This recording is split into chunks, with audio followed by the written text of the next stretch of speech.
This is Indianapolis This Week with Rafael Sanchez. He's gearing up for what's expected to be one of the toughest campaigns for governor in the country. Now Mike Pence is talking with us about the year that was and what his top priorities are for 2016. Thank you so much for joining us on this, the first Indianapolis This Week of 2016. I'm Jason Fechner. You can also join us in our conversation right now on Twitter. Just look for our official account at Indy This Week. We start today by talking about the story likely to dominate the discussion this entire year. Governor Mike Pence, of course, looking to secure another 4 years in office following what was at times a very difficult 2015. As lawmakers get ready to return to work this week, our own Rafael Sanchez sat down with the governor one-on-one at his State House office. Governor, thank you for allowing us to visit you at the State House. Thank you, Rafael. It's good to have you back. You have been very vocal on religious liberty.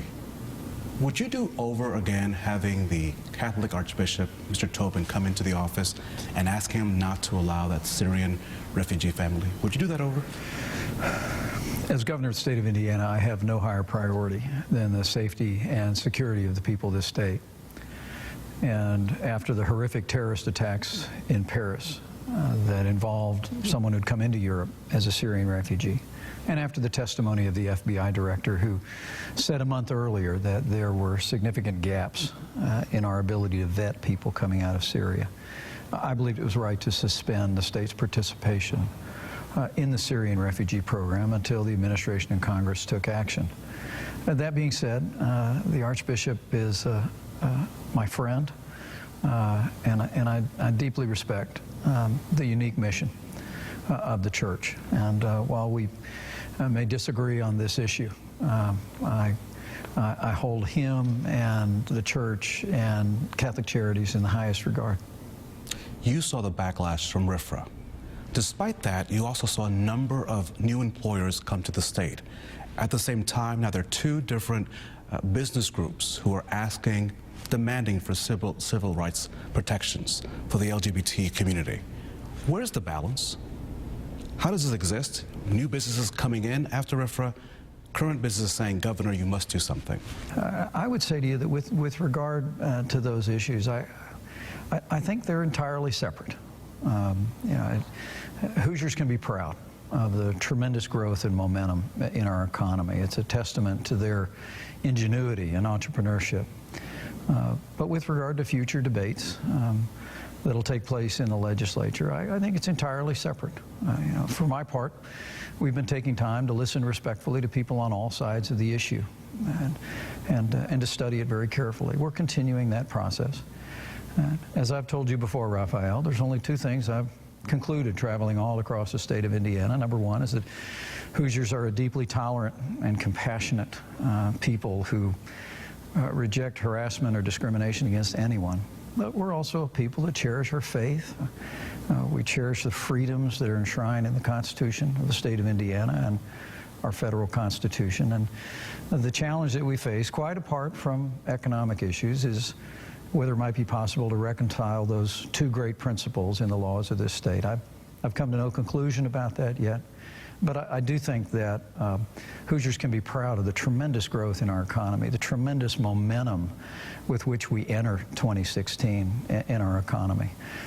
And these other debates that'll take place in the legislature, I think, will be considered on their merits, but I think they'll be considered in light of those two great principles. The last time we left, you mentioned that you were still praying on the issue. Does that prayer continue on this issue? It does. For me, it's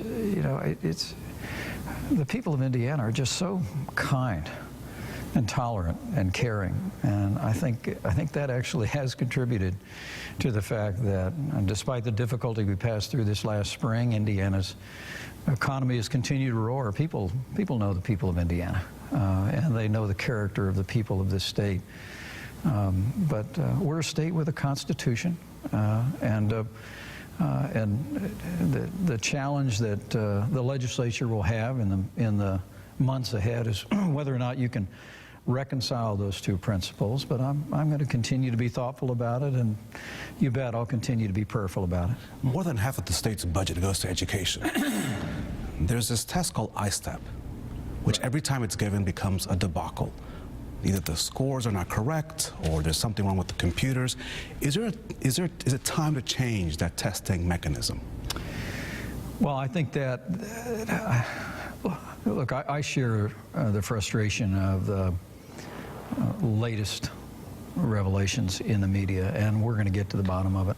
I know there have been reports about additional errors in the administration of the I-STEP test, and as governor and as parent, I'm frustrated about that.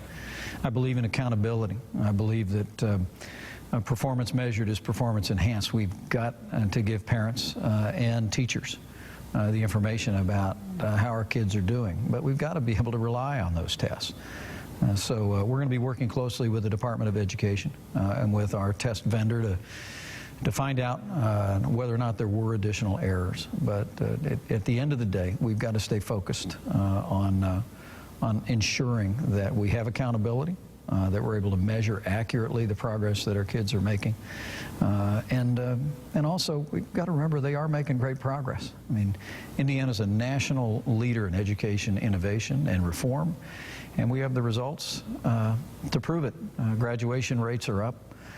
In the nation's report card that was recently published, Indiana went up in 3 out of 4 categories for math and reading scores for 4th and 8th graders. We're outpacing other states. The progress in our schools is measurable, but when it comes down to testing, we've got to be able to rely on those tests and have confidence in those tests. And as I said, we'll work closely with the Department of Education, as well as members of the General Assembly in both parties to make sure that that's the case. So are you confident then? I'm just trying to gauge, in light of all those things, all those educational milestones that you've just enumerated, are you confident that this high-stakes test, which, as you know, teacher salary is dependent on it, the school grade, which could also impact economic development, are you confident that the current test is doing the job you need it to be doing? Well, first, let's be very clear. We're in a transition year on the test.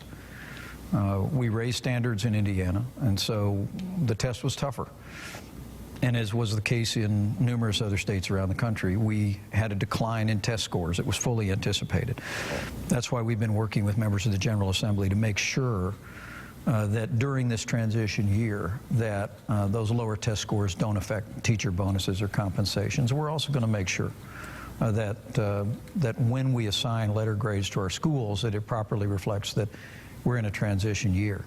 All of that, though, is separate from some of these latest accusations, and we'll get to the bottom of it.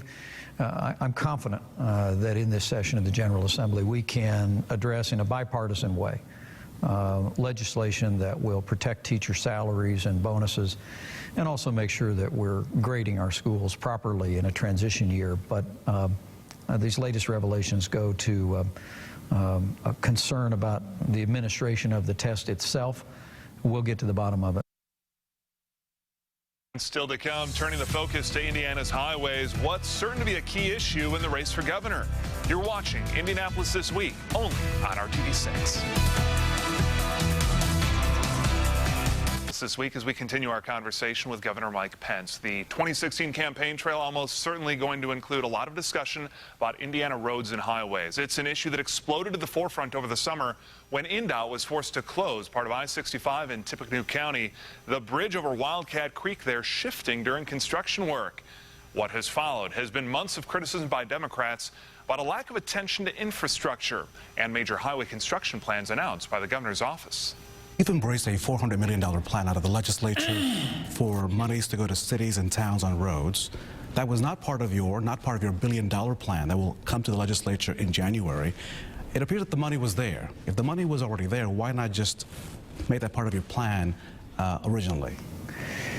Well, I'm just very grateful for the opportunity for our administration to work with Senator Hirschman and other members of the General Assembly to identify more than $400 million that can be made available for local investment in roads. My 21st Century Plan was designed to be a billion-dollar plan to address the needs of state-maintained roads. But as you remember, on that day, in that INDOT garage, I told you that we had already begun working local communities and legislators to identify local infrastructure resources, and I'm pleased we've done that. More than $1.4 billion that can be invested in infrastructure over the next 4 years without raising taxes is a real testament to the fiscal discipline of our state, and I believe it, in addition to everything else that we've done on infrastructure, it's going to make a measurable contribution to making sure Indiana stays the crossroads of America. Your biggest achievement of 2015, Governor? Well, I don't think of them as my achievements, Rafael. The state's biggest achievement in 2015. I think the people of Indiana have achieved much in this year, but chief among them for me has to do with jobs and health care. In the area of jobs, we set a new record for private sector employment. We now have more Hoosiers going to work than ever before in our state's history. We're starting our bicentennial year more prosperous than ever before. And I'm incredibly proud of the people of Indiana, for their ingenuity, and businesses large and small that have made that happen and created jobs and opportunities for Hoosiers.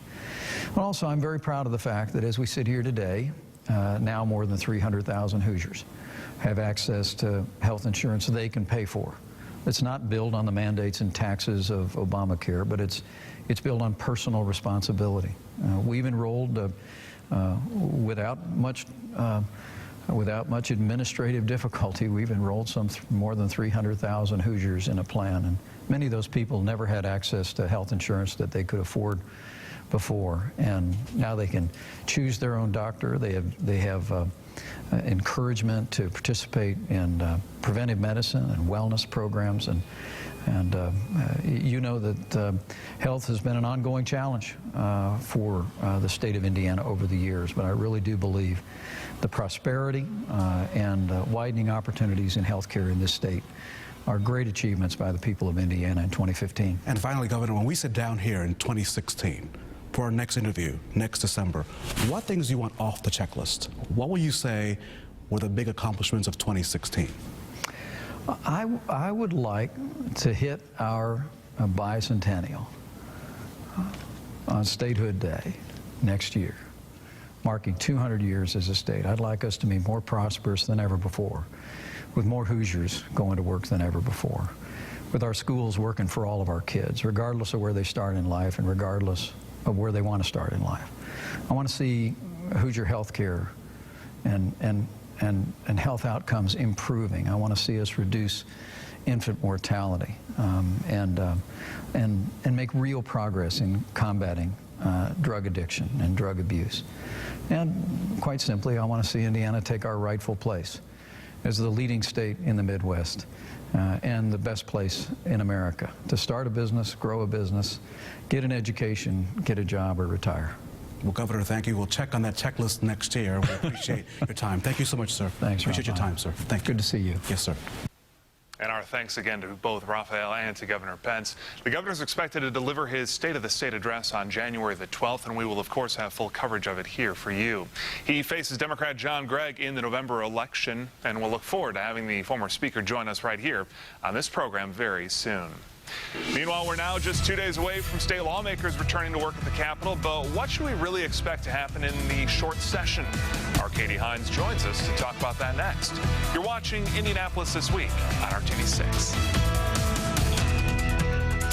Turn to the Circle City for the start of a short legislative session on Tuesday. We want to bring in RTV6 State House reporter Katie Hines on what we can expect over the next 10 weeks. Katie? Jason, you know, it's a short session, but both the House and Senate will have a full plate over the next 10 weeks. One of the major issues that's garnering the most attention is statewide protections for the LGBT community. We've seen a number of groups organize on both sides of the issue, but one person who has not weighed in yet is the governor. He tells us we'll know where he stands early in the session. We have definitely heard a lot about transportation, of course. What are the proposals right now on the table to fix the state's roads and the bridges as well? Well, we heard from House Speaker Brian Bosma at the end of the last session. He said that the focus needs to be on transportation, and now there are 4 plans that have been introduced. That includes one from the governor, one from House Republicans, one from Senate Republicans, and one from House Democrats. The key differences include the amount of funding, where to get it, and which roads to fix.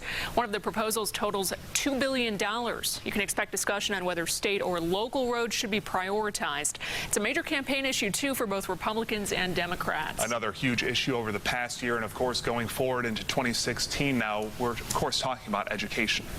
And last year we heard from the governor and top leaders at the State House that they wanted 2015 to be the education session, but expected to be a big topic this year as well. At the center of the focus is the iStep Plus exam. You can expect lawmakers to discuss a bill early in the session to ensure lower test scores won't affect teacher evaluations or teacher bonuses. And what are the governor's priorities going forward into 2016 now?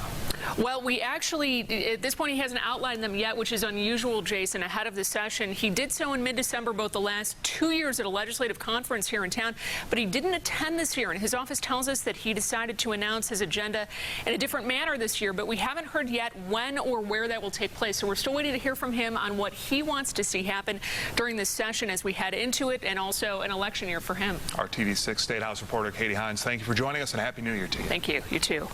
Let's continue that focus on education now and bring in Scott Elliott, the founding bureau chief of Chalkbeat, Indiana. Scott, Happy New Year to you. And same to you. We have watched a great deal of discussion about education this past year in 2015. The biggest story of the year from your point of view? Definitely iStep and the various issues and problems with it. You know, we started out the year with a bang when suddenly in February, Governor Pence was very alarmed about the length of iStep, and the legislature quickly rushed together a bill to allow the Department of Education to make changes in order to shorten it by 3 hours. It went from, I think, about 8 or 9 hours to 5 or 6 for most students. And then since then, it's just been, I would, for lack of a better term, a little bit of a comedy of errors. I mean, there was scoring problems. There was administration problems when kids took the test online. There were scoring problems in the summer. There were more scoring problems in the fall that required rework by the testing company, CTB McGraw-Hill. And then the latest was a big story from the Indianapolis Star in which supervisors who worked for the company said there were still problems that weren't fixed. That was just here in December. So we're still waiting. This is, keep in mind, this is now January of 2016, and we're talking about tests that kids took starting in March of 2015, and we still don't have those scores publicly released yet. Besides the length of the actual test itself, those scoring issues that continue to be a problem, what are some other issues that the iStep system was having? Well, so those are the biggies. The big problems were the length of the test. There were some difficulties. There have been almost every year that they've done most of the tests. In most places, it's done online. So problems with the screens freezing and some of that kind of trouble. Then there was a problem in terms of making sure the scores were equal between kids who took it on computer and kids who took it on paper. Some school districts still do take it on paper. And then the latest question is whether there was a glitch in the system that might have accidentally forced the folks who score the written sections to give an inaccurate score to some of the student tests. Those were the big problems over the last year. And I think going forward, the big question is whether this is so much that the legislature just literally junks this test. I think that that's a real possibility. There was some sentiment for that last year in the legislative session, and you now see not only some key senators who've backed that position for a while. You now have the Speaker of the House, Brian Bosma, signing on to maybe we should just scrap iStep and pick a what they call an off-the-shelf test, maybe like what's called the NWEA, which is a test that schools use to prepare for iStep, or perhaps even something like the Iowa Test of Basic Skills or the Stanford test, one of those national tests. So we'll ask you to predict the future then with that laundry list of problems, the comedy of errors, as you called them, and the rumblings already in the State House about scrapping this. What do you think happens going forward this year? Do you think that they get rid of it? I'm actually predicting that they will. I think that they will. There are some technical barriers that need to be overcome.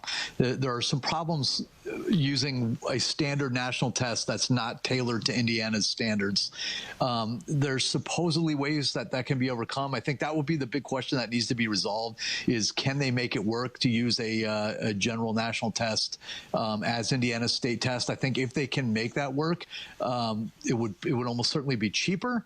That will be a motivation for the lawmakers, and hopefully it's an opportunity to move on from some of these constant problems. The last year was particularly terrible, but don't forget, we've been having problems with iStep over the last 4 or 5 years as CTB McGraw-Hill has managed that program. We know you'll be keeping a watch on it, as the entire state, of course, does. We wait for those grades to come in. Scott Elliott, founding bureau chief of Chalkbeat, we appreciate your time with us here, and once again, Happy New Year to you and your family. And to you also. Thank you for having me on. Anytime. Now we want to hear what you think should be the top priority for lawmakers this session. Education, road construction, or civil rights changes, or maybe something else. Vote in our poll right now on Twitter. That account is @IndyThisWeek. The poll pinned to the top of the profile there. And of course, follow our official Twitter account @IndyThisWeek for news and updates every day of the week. You're watching Indianapolis This Week only on RTV6. Several major stories brewing, including the start of the legislative session, plus Governor Pence's decision on what changes he might support for protecting the LGBT community under Indiana's civil rights law, and Lieutenant Governor Sue Ellspermann's possible departure from the campaign, as she, of course, is a candidate to become president of the Ivy Tech Community College system. On this Sunday, we'll be pulling for the Colts and their very slim playoff chances going forward. Go Colts. And once again, a very happy new year to you and your family into 2016. Thank you so much for joining us for Indianapolis This Week. For Katie, Rafael, and our entire team here, have a fantastic Sunday, everyone.